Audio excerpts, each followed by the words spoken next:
America उन आतंकवादियों को दूसरे देशों में घुसकर मार देता है जिसे उसकी सरकार या एजेंसियां टेररिस्ट मानती हैं। अमेरिका जब ऐसे ऑपरेशन अंजाम देता है तो उसके टारगेट के साथ साथ सैकड़ों लोगों की भी जान जाती है। आज जब भारत के मोस्ट वांटेड आतंकियों में से एक को मारने की तथाकथित प्लानिंग हो रही है तो अमेरिका इसे अपनी सुरक्षा से जोड़कर देखता है।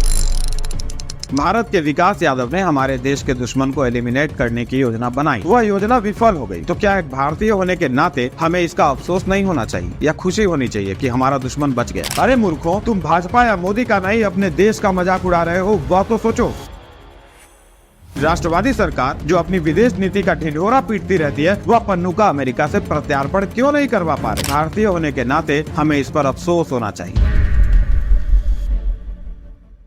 नमस्कार, मैं राजेंद्र और हमारे नए वीडियो में स्वागत है आपका। मित्रों, यह बात मैं कई बार कह चुका हूं कि भारत अकेला ऐसा देश है जहां गद्दार खुलेआम गद्दारी करते हैं और उसका प्रदर्शन भी करते हैं। उन गद्दारों में राजनेता भी हैं जो देश के लोगों से वोट मांगने भी जाते हैं, फिर भी उन्हें भय नहीं है कि हम देश विरोधी आचरण करके जनता के बीच कैसे जाएं। होना तो यही चाहिए था कि ऐसे दल और ऐसे नेताओं को जनता वोट नहीं करती, परंतु उन्हें वोट मिलता है। उन्हें वोट मिलता है इसलिए वो एक के बाद एक गलती करते रहते हैं। उनको वोट मिलता है स्वार्थी हिंदुओं से, उन्हें वोट मिलता है कट्टरपंथी मुस्लिमों से। नहीं तो मुंबई कांग्रेस के ऑफिशियल हैंडल से एक आतंकी के पक्ष में एक्स पर पोस्ट नहीं लिखा जाता। भले बाद में वह पोस्ट हटा लिया गया, परंतु प्रश्न है कि पोस्ट लिखा क्यों गया? अमेरिका का समर्थन करने के लिए या मोदी की आलोचना करने के लिए? क्या मोदी की आलोचना करने के लिए विषय के चयन पर हमें ध्यान नहीं देना चाहिए? मैं बात कर रहा हूँ विकास यादव पर अमेरिकी एजेंसियों के दावे की। अमेरिकी एजेंसियों का दावा है कि विकास यादव भारत सरकार का अधिकारी है जिसने उसके नागरिक गुरपतवंत सिंह पन्नू को मारने की साजिश रची थी। उसका साथ निखिल गुप्ता दे रहे थे। निखिल गुप्ता को अमेरिकी पहले ही गिरफ्तार कर चुके हैं और वो अभी अमेरिका के जेल में बंद हैं। अमेरिका का कहना है कि इन भारतीयों ने मिलकर अमेरिकी धरती पर उसके नागरिक गुरपतवंत सिंह पन्नू के हत्या की साजिश रची। अमेरिका अपनी नागरिकों की रक्षा के लिए तत्पर है और वह किसी भी स्थिति में ऐसा नहीं होने देगा, ये स्टेटमेंट है। अमेरिकी विदेश विभाग का कहना है कि भारत सरकार ने विकास को उनके पद से हटाकर गिरफ्तार कर लिया है। हालांकि भारत ने FBI और अमेरिकी विदेश विभाग के इस दावे पर अभी तक कोई कमेंट नहीं किया। विकास पहले अमेरिका में थे, कुछ वक्त पहले वे भारत आ गए थे। वे हरियाणा राज्य में रेवाड़ी जिले के प्राणपुरा गांव के रहने वाले हैं। 10 अक्टूबर को उनके गिरफ्तार होने की खबर आई थी, जिसकी अभी तक पुष्टि नहीं हुई है। अमेरिका जिस व्यक्ति के हत्या की साजिश की बात कर रहा है, उस गुरपतवंत सिंह पन्नू को भारत ने आतंकी घोषित कर दिया है। वो अमेरिका में रहकर सिख फॉर जस्टिस नाम से आतंकी संगठन चलाता है। पन्नू भारत के पंजाब के खानकोट का रहने वाला है। उसके पास अमेरिका और कनाडा दोनों देशों की नागरिकता है। भारत सरकार ने 2019 में आतंकी गतिविधियां चलाने के आरोप में गैर कानूनी गतिविधि रोकथाम अधिनियम यानी UAPA के तहत पन्नू के संगठन सिख फॉर जस्टिस पर बैन लगा दिया था। सिखों के लिए रेफरेंडम की आड़ में यह संगठन पंजाब में अलगाववाद और उग्रवादी विचारधारा का समर्थन कर रहा था। पन्नू पर साल 2020 में अलगाववाद को बढ़ावा देने और पंजाबी सिख युवाओं को हथियार उठाने के लिए प्रोत्साहित करने का आरोप लगा। इसके बाद केंद्र सरकार ने 1 जुलाई 2020 को पन्नू को UAPA के तहत आतंकी घोषित कर दिया। अर्थात जिस व्यक्ति को अमेरिका बचा रहा है वह भारत का वांटेड आतंकी है। अब आप अमेरिका का असली चेहरा देखिए। अमेरिका उन आतंकवादियों को दूसरे देशों में घुसकर मार देता है जिसे उसकी सरकार या एजेंसियां टेररिस्ट मानती हैं। उदाहरण के लिए पाकिस्तान में उसने ओसामा बिन लादेन को मारा, काबुल में al Qaeda chief Ayman al Zawahiri को खत्म किया, बगदाद में ईरान के मेजर जनरल कासिम सुलेमानी और यमन में आतंकवादी अनवर अल अवलाकी को मिटा दिया। और ऐसे न जाने कितने लोगों को अमेरिकी सेना के लोगों ने या उनके एजेंट्स ने दूसरे देशों में घुसकर मारा है। अमेरिका जब ऐसे ऑपरेशन अंजाम देता है तो उसके टारगेट के साथ साथ सैकड़ों लोगों की भी जान जाती है, पर अमेरिका इसकी परवाह नहीं करता। आज जब भारत के मोस्ट वांटेड आतंकियों में से एक को मारने की तथाकथित प्लानिंग हो रही है तो अमेरिका इसे अपनी सुरक्षा से जोड़कर देखता है। भारत के एक्स रॉ अधिकारी को मोस्ट वांटेड घोषित कर देता है। हालांकि विदेश मंत्रालय के अनुसार विकास यादव पहले ही रॉ छोड़ चुके हैं और उनका सरकार से कोई संबंध नहीं है। अमेरिका के आरोप पर सरकार ने कुछ कहा नहीं। एक डेलीगेशन की चर्चा है जो अमेरिका में है और इस विषय पर अमेरिकी जाँच में सहयोग कर रहा है, ऐसा बतलाया गया है। विगत कुछ दिनों में पाकिस्तान से कनाडा तक भारत के कई दुश्मनों का खात्मा हुआ है। इसमें भारतीय एजेंसियों का हाथ है या नहीं, इस पर कोई दावा नहीं किया जा सकता, क्योंकि एजेंसियों ने इसकी जिम्मेदारी नहीं ली। जैसे अमेरिकी एजेंसियां दूसरे देशों में ऑपरेशन अंजाम देकर लेती हैं, वो पूरी दुनिया को चीख चीख कर बतलाती हैं कि उसकी तरफ से यह ऑपरेशन किया गया और उसने अपने देश के दुश्मन को मार गिराया। अब जब भारत इस तरह की जिम्मेदारी नहीं ले रहा तो हम ऑफिशियली तो यह नहीं कह सकते कि हमारे रॉ ने या अन्य सुरक्षा एजेंसी ने इस तरह का कोई कारनामा कर दिया। हम केवल अननोन गनमैन की ही पीठ थपथपाते रहते हैं। अब मेरा प्रश्न सरकार से है कि क्या भारत अभी उस स्थिति में नहीं है कि दुनिया को चीख चीख कर कह सके कि हमने अपने दुश्मन को उसके सुरक्षित ठिकानों में घुसकर मार दिया? क्या भारत खुलकर कनाडा को नहीं कह सकता कि तुम यदि अपनी धरती का इस्तेमाल भारत विरोधी गतिविधियों के लिए होने दोगे तो हम भी अपनी सुरक्षा के लिए जरूरी कदम उठाएंगे? मुझे नहीं पता कि कनाडा में खालिस्तानी आतंकी निज्जर की हत्या किसने की, परंतु क्या भारत कनाडा को नहीं कह सकता था कि निज्जर का पता नहीं, परंतु यदि आपके यहाँ हमारे दुश्मन पैदा होंगे तो हम उस फैक्ट्री को नष्ट कर देंगे? क्या भारत अमेरिका से नहीं कह सकता कि आपका नागरिक जो हमारे देश का मूल नागरिक रहा है वह हमारा वांटेड आतंकी है? हमें भी अपने दुश्मनों को सफाया करने का अधिकार है। एक बार विकास यादव ने किसके कहने पर क्या योजना बनाई उसको साइड कर दीजिए। सोचिए, क्या अमेरिका को स्वयं उस आतंकी पन्नू को पकड़कर भारत को नहीं सौंप देना चाहिए था जो अमेरिका आतंकवाद के विरुद्ध लड़ाई छेड़ने की बात किया करता है? क्या अमेरिका पर भारत दबाव नहीं बना सकता कि देखो यह हमारा मोस्ट वांटेड है, इसे मुझे सौंप दो? कमी तो है कहीं न कहीं। अब बात करते हैं अपने यहाँ के पार्टियों, नेताओं और गद्दारों की। मित्रों, घटनाक्रम अब आपके सामने में है। अब आप विचार कीजिए, एक भारतीय होने के नाते अमेरिका के इस कदम पर आप क्या सोचेंगे? इसकी पुष्टि नहीं हुई, पर मान लीजिए अमेरिका के आरोप सही हैं। भारत के विकास यादव ने हमारे देश के दुश्मन को एलिमिनेट करने की योजना बनाई,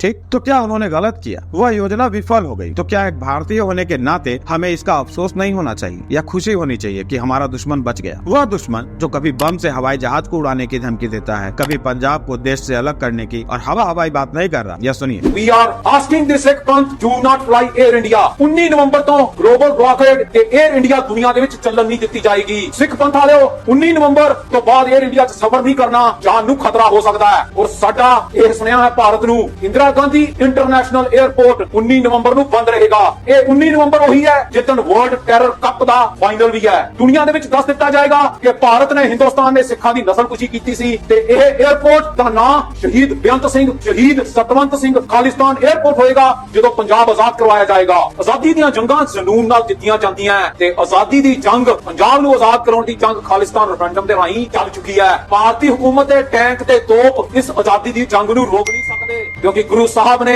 ਇੱਕ ਸਿੱਖ 1.25 ਲੱਖ ਦੇ ਨਾਲ ਲੜਨ ਨੂੰ ਬਣਾਇਆ ਹੈ। ਜਨੂਨ ਹੈ ਆਜ਼ਾਦੀ ਦਾ ਤੇ ਹਥਿਆਰ ਹੈ ਕਲਮ ਦਾ। We are going to break the backbone of Indian economic system and we are going to balkanize India।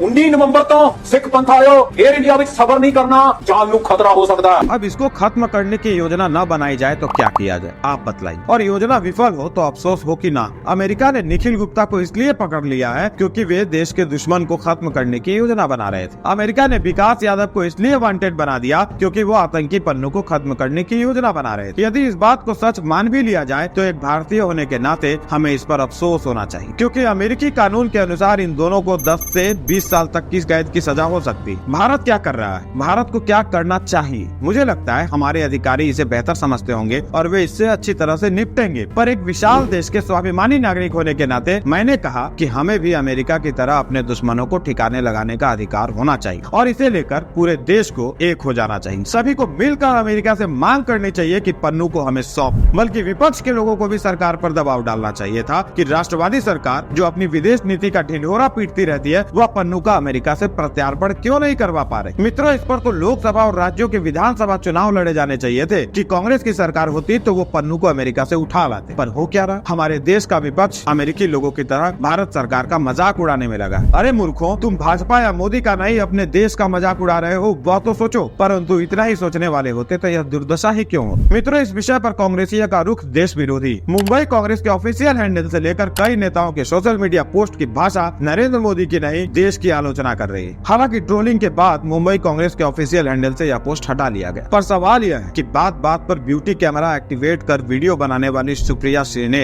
क्यों मौन? उनको अपने मधुर आवाज में मोदी का इस्तीफा इसलिए मांगना चाहिए था कि आतंकी पन्नू अमेरिका में बैठा है और अमेरिका यह जानते हुए कि वह भारत का वांटेड आतंकी है उसकी रक्षा में लगा है और भारत कुछ नहीं कर पा रहा। कांग्रेस को सवाल पूछना चाहिए था कि मोदी जी तो ओबामा से लेकर ट्रंप और बाइडेन तक के गले लगते रहते हैं, फिर उनसे आतंकी पन्नू का प्रत्यार्पण क्यों नहीं करवा पा रहे? परंतु बात जब आतंकियों की होगी तो उस पर कांग्रेस खुलकर बोले और उसकी आलोचना करे, यह कैसे हो सकता है? टीएमसी की 2 महिला नेत्रियों का कमाल देखिए। अमेरिका से सवाल पूछने के स्थान पर अमेरिकी एजेंसियों के साथ मिल गई और भारत सरकार से ही सवाल करने लगी। पत्रकारों का हाल यह है कि वामी इस्लामी गिरोह के सबसे कुख्यात पत्रकार रवीश कुमार ने इस पर 15 मिनट का वीडियो बनाया। पूरे 15 मिनट में रवीश कुमार ने पन्नू को एक बार भी आतंकी कहकर संबोधित नहीं किया। उन्होंने पन्नू को इस तरह संबोधित किया मानो अलगाववाद उसका अधिकार हो। उन्होंने अमेरिका से ऑब्जेक्टिव प्रश्न जरूर किए, लेकिन कटघरे में खड़ा कर दिया भारतीय सरकार को। यह है इनका चाल, यह है इनका चरित्र। आज के लिए इतना ही। मिलेंगे किसी अन्य विषय के साथ। जुड़ने के लिए आप सभी का बहुत बहुत आभार, बहुत बहुत धन्यवाद।